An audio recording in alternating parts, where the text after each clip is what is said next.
Hello मित्रों, नमस्कार। स्वागत है आपका आपके channel let's learn with SK में।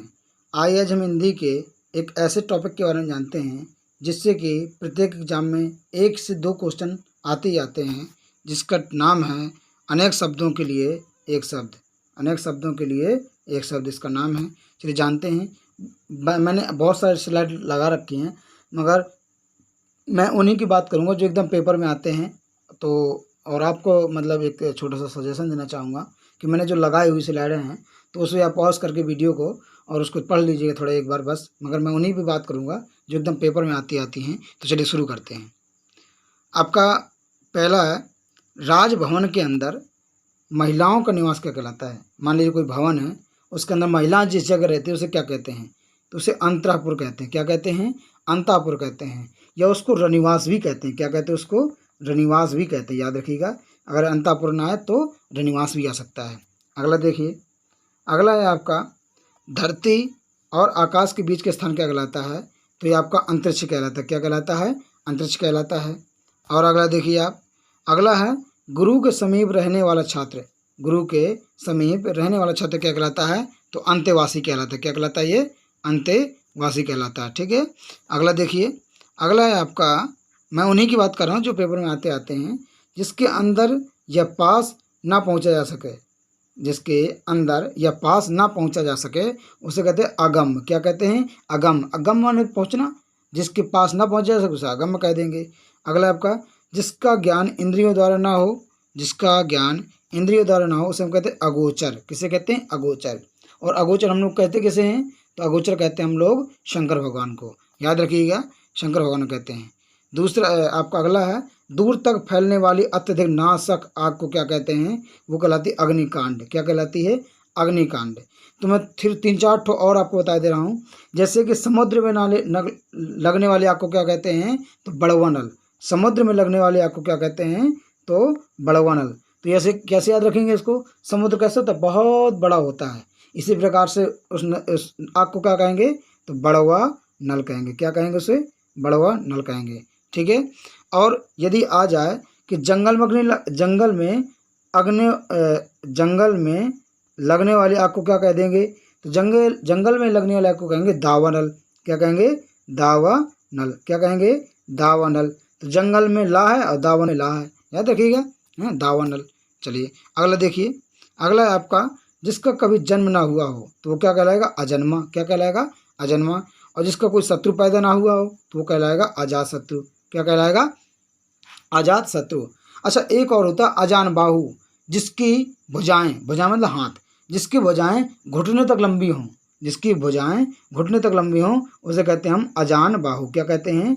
अजान बाहु कहते हैं। याद रखिएगा इसको, अजान बाहु कहते हैं। चलिए अगला देखिए, जो कोई बात जो चढ़ाकर कही जाए उसे कहते हैं अतिशयोक्ति।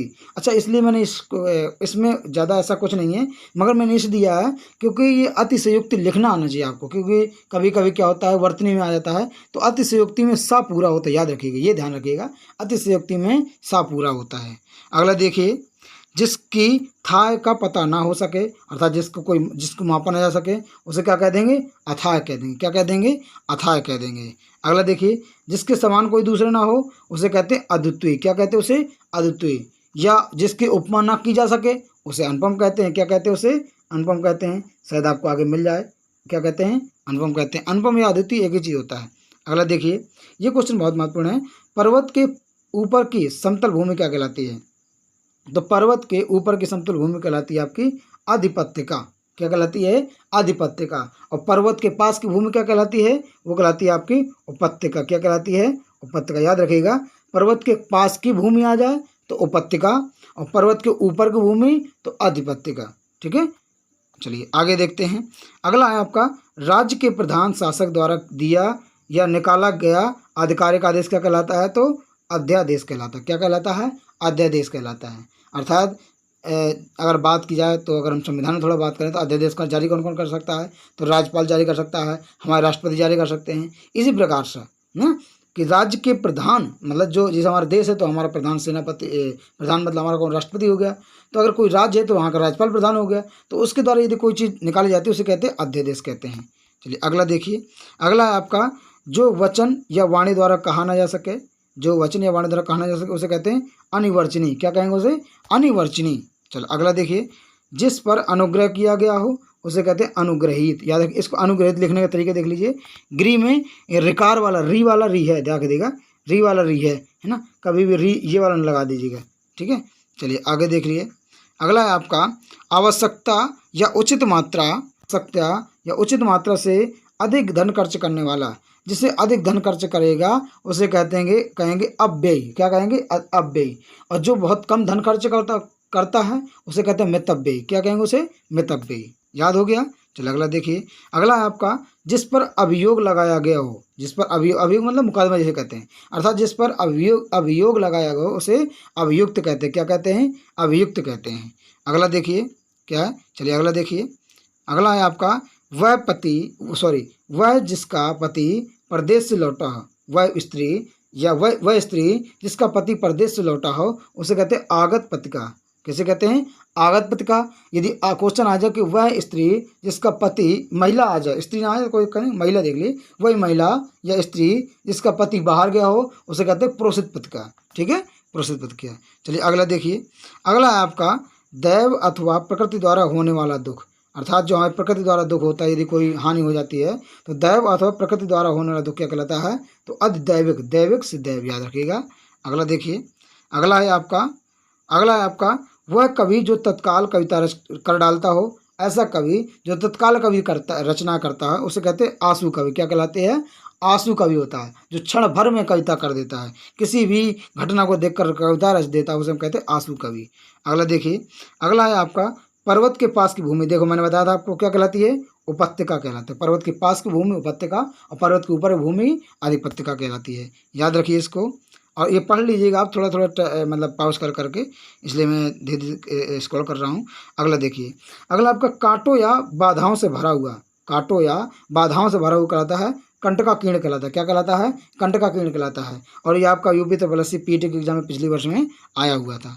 और देखिए अगला है आपका जिसे यह ना जान पड़ता हो कि क्या करूं और क्या ना करूं। ऐसा व्यक्ति जो दुविधा में रहता हो, वो अपने जीवन से संबंधित कि मैं जीवन में करूं क्या और क्या ना करूं, तो ऐसे व्यक्ति को कहते हैं किम कर्तव्य विमूढ़। क्या कहते हैं? किम कर्तव्य विमूढ़ कहते हैं। अगला देखिए। जिसकी बुद्धि कुशा के नोक के समान तीखी हो। ऐसा व्यक्ति जिसकी बुद्धि बहुत तेज चलती हो, यानी बहुत तेज सोचता हो, जवाब देता हो, समझता हो, उसे कहते हैं कुशाग्र बुद्धि। क्या कहते हैं? कुशाग्र बुद्धि। देख, कुशा से कुशाग्र निकाल लेना। अगला देखिए।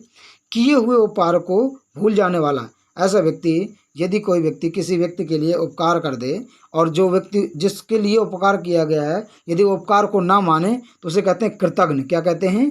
कृतघ्न कहते हैं। और एक कहानी भी प्रचलित थी जो कक्षा 4 या 5 के शायद मतलब किताब की, हिंदी किताब में है, जिसमें एक नेवला और एक व्यक्ति की कहानी बताई गई, जिसमें कोई नेवला बड़ा ही आगे चल के कृतज्ञ हो जाता है ना, वो उसको कृतज्ञ बोल देते हैं। इस चीज़ ध्यान रखिएगा। तो कि वो उपकार को भूल जाने वाला और कि वो उपकार को मानने वाला।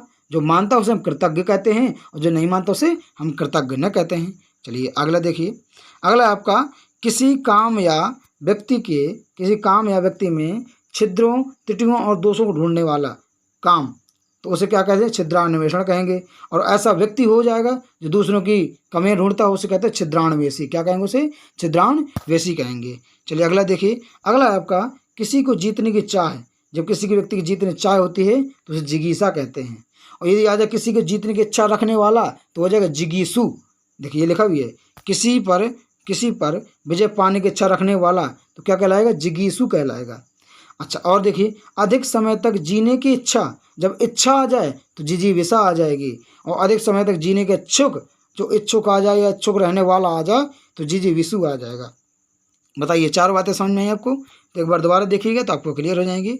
और देखिए अगला है आपका कि एक बार कही बात को दोहराते रहना क्या कहलाता है? आपका पिष्ट पेषण। क्या कहलाता है? आपका पिष्ट पेषण कहलाता है। अगला देखिए। जिसका पूजन करना उचित और कर्तव्य हो। अर्थात जिसका पूजन करना उचित भी हो और कर्तव्य भी हो उसे कहते हैं पूजनी। तो पूजनी याद रखिएगा, पूजनी ऐसे लिखते हैं, पूजनी। कभी भी पूजनी नहीं होता है। देखिए हम बता दें थोड़ा सा आपको, कभी भी ये पूजनी नहीं होता, पूजनी नहीं होता है। याद रखिए क्या होता है? पूजनीय होता है, ये गलत है, ठीक है। तो इसको ध्यान रखिए, वर्तनी में आ जाते कभी कभी पेपर में, तो ध्यान रखिएगा इसको। अगला है आपका, जिसे मोक्ष की इच्छा कामना हो मतलब इच्छुक हो, तो क्या कहलाएगा? मुमुक्षु। क्या कहलाएगा? मुमुक्षु। तो मर जाने की कामना क्या कहलाएगा? मुमूर्षा कहलाएगा। और मर जाने की कामना हो जिसमें, ऐसा व्यक्ति, उसे कहते हैं मुमूर्षु। क्या कहते हैं? मुमूर्षु। इनको एक एक बार पढ़िएगा, याद हो जाएंगे आपको, गारंटी है। तो और देखिए थोड़ा सा, अगला है आपका, अगला है जो स्त्री विद्वान हो, ऐसी स्त्री जो विद्वान हो, जो अधिकतर चीज़ों को जानते हो, विद्वान हो, उसे कहते हैं विदुषी। क्या कहते हैं? विदुषी। कभी विद्युमती में कर देना, विदुषी होता है। अगला देखिए, अगला है आपका कि जो आपसे आप उत्पन्न हुआ, अर्थात जो स्वयं से उत्पन्न होता है, उसे कहते हैं स्वयंभू। कैसे कहते हैं? स्वयंभू कहते हैं। क्या कहलाता है आपका? स्वयंभू कहलाता है। तो थैंक यू दोस्तों, अगर आपको वीडियो पसंद आया हो तो लाइक शेयर सब्सक्राइब जरूर करें और अपना प्यार बनाए रखिए। जय हिंद, जय